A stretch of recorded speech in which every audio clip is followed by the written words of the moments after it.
Why is Om used everywhere? What is the significance?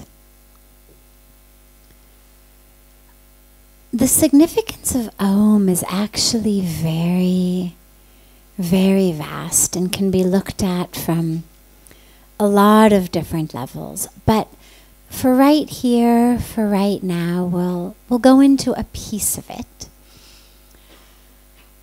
Om is the sound of the universe. And so when you meditate, when you do in-depth pranayama, when you go deeply within, when the sounds of the outer world become still, it's not into a place of emptiness. You know, Pujya Swamiji observes a lot of silence. He used to do it for years on end and months on end, and now, rather than doing it like that because of so many programs and projects and so much seva that he does, he brings it into his day. And so there's silence from 10 at night to 10 in the morning, silence in the afternoons. But I mention this because one of the things that he always shares when people ask about why silence is silence is not the absence of sound. It's not a negative space of, okay, here there was sound, you remove the sound, now you have silence. Any more than peace is just the absence of conflict or war. You could stop conflict and war, doesn't mean you're going to have peace. Peace is something much deeper. Silence is something much deeper than just the absence of outer sound. Now, absence of outer sound is a prerequisite for it, just like stopping killing each other is a prerequisite for peace. But it's not the highest that we go. And when you stop the outer sounds and you go into a place of stillness, if you're quiet enough, there is a sound. And the sound is the sound of Om.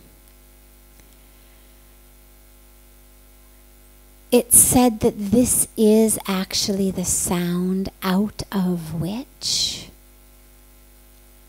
all else was born. And in fact, when you look at because it's not, we write it frequently O-M, but it's actually A-U-M. It's actually A-U-M. It's actually three separate sounds. And those three sounds are referred to actually as the three elements of the divine. So we have the creator, we have the sustainer, we have the dissolver, destroyer. And that those three elements include the three aspects of the divine. And so in the sound of Om is the presence of all three elements of the divine. In the A-U-M, you have G-O-D, generator, operator, dissolver, or destroyer.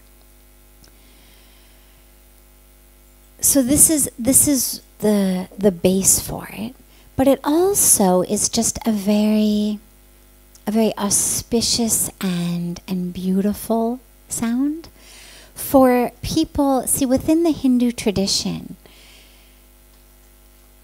there's an almost infinite number of different paths and lineages And so you'll find people worshiping the divine in the form of Krishna, and people worshiping the divine in the form of Shiva, and people worshiping the divine in the form of the Divine Mother, and on into many, many different possibilities.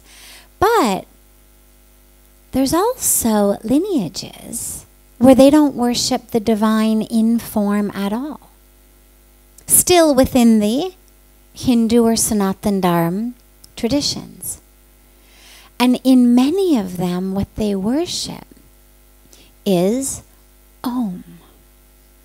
Not a symbol as God. It's not just a symbol of Om instead of an image of Krishna or instead of an image of Shiva or Ram, but it's a nameless, formless, divine presence, much more like something you would find in a Judeo-Christian tradition, and yet in that it doesn't take form, in that puja is not done to it, there's no idols.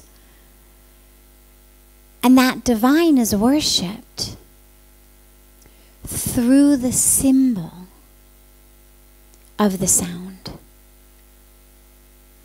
As I've mentioned in here frequently, the Hindu tradition is the only tradition I know of that actually has an entire scripture dedicated to sound.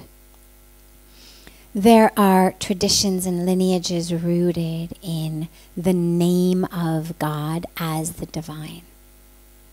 When we say Sat Nam, the name is the truth. And it's not one name. It's not that if that's your tradition, you fight each other to determine which name it is that's true.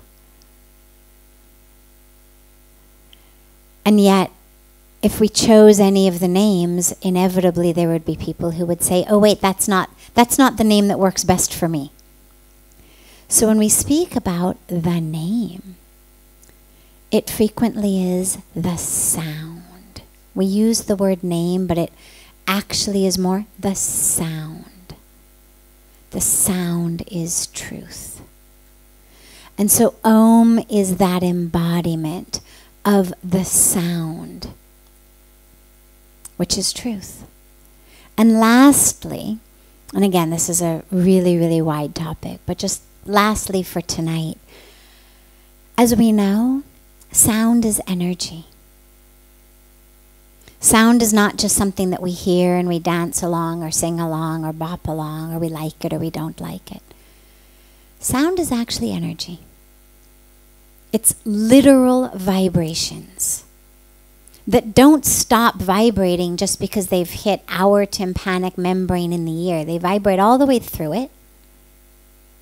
That's what allows us to hear and to know what people are saying. I mean, literally, you are, quote unquote, hearing what I'm saying due to vibrations, first on the outer ear, and then ultimately as it moves into the inner ear, along little microscopic hairs, and how those hairs vibrate, whether it's a long frequency or a short frequency. And that gets translated into this brilliant, inconceivably genius contraption called a brain that the universe has given us, that somehow takes waves and turns them into words. But they're energy. What goes in is energy. What impacts us is energy. You know that very acutely when you sit in places where there's a lot of bass.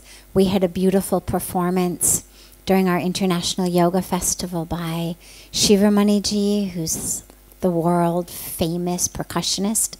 And you sit on your couch and you literally vibrate. I mean, he's playing a good 50 feet from you. The speakers are a good 20, 30 feet from you.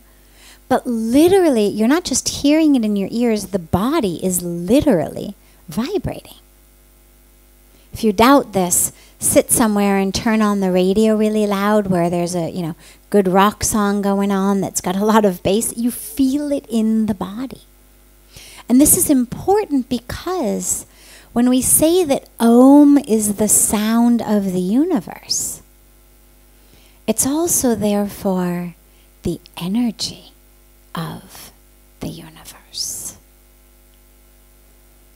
And so when we drop into it, we chant it loudly, softly, internally, externally. We're literally connecting with the vibration of the universe, the energy of the universe, which is why it's so powerful.